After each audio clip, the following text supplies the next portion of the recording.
dua tolah. Yang kedua adalah air laut. Kapasitas air laut yang begitu luas itu juga bisa digunakan untuk bersuci. Ketika kita mau sholat, ambil air wudhu langsung dari air, itu juga sah digunakan untuk bersuci, yaitu untuk melaksanakan ibadah sholat dan lain-lainnya. Kemudian macam yang ketiga adalah air sungai. Air sungai pun bisa digunakan untuk bersuci. Yang keempat adalah air sumur. Yang kelima air sumberan atau mata air. Mata air itu juga bisa digunakan untuk bersuci, ditampung.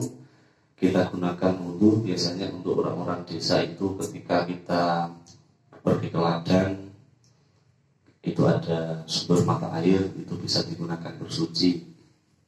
Selanjutnya air salju. Kalau di Indonesia tidak ada, berarti di luar negeri misalnya itu bisa digunakan untuk bersuci ketika kita akan melaksanakan sholat. Yang terakhir adalah air embun. Ketika semua air tidak ada, embun pun ketika pagi hari atau tengah malam sudah ada embun, itu pun bisa digunakan untuk bersuci. Jadi intinya ada 7 macam air yang bisa digunakan untuk bersuci. Tetapi dalam kehidupan sehari-hari yang sering kita gunakan antara lain air laut, kemudian air hujan, air sungai, air sumur, dan air mata air atau air sumberan. Itu yang sering kita gunakan. Karena kita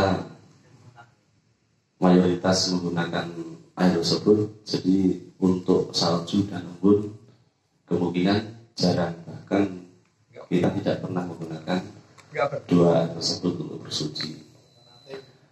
Sahabat-sahabat yang saya banggakan, terkait dengan kesucian tersebut, ketika kita mau melaksanakan wudhu, otomatis menggunakan syarat rukun wudhu sehingga kita melaksanakan ibadah itu sah. Karena ketika kita wudhu sudah tidak sah, otomatis ibadahnya tidak sah. Kemudian jenis air yang bisa mensucikan dan air yang tidak bisa mensucikan. Itu ada 4.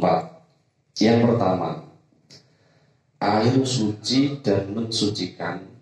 Itu air ketika kita gunakan atau kita belum gunakan itu melebihi dua kolah.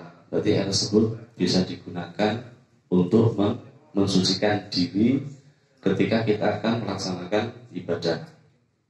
Yang kedua, air yang makruh, contohnya air panas. Itu air tetapi tidak bisa digunakan untuk bersuci. Air degan tidak bisa digunakan untuk bersuci. Kemudian yang ketiga, air suci tapi tidak mensucikan. Itu termasuk air mustakmal. Ketika kita wudhu, jatuhan dari air tersebut, nah itu tidak boleh digunakan untuk bersuci.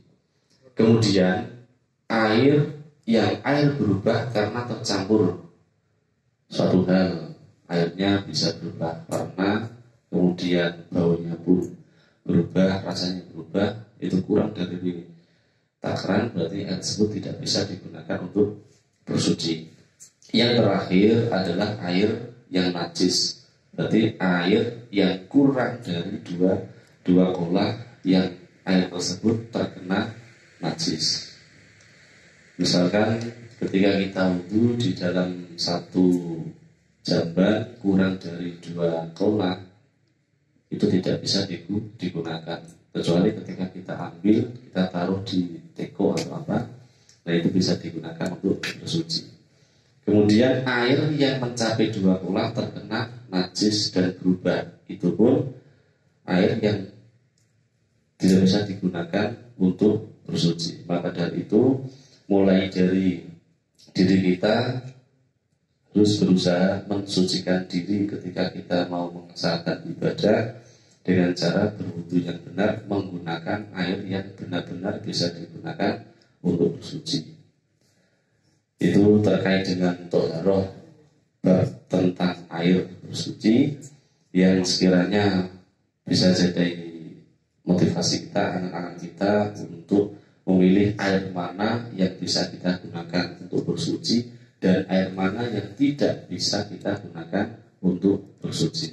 Itu sahabat-sahabat yang sedikit mereka untuk sesi malam hari ini. Semoga manfaat dan berkah untuk kita semua. Kurang lebihnya mohon maaf.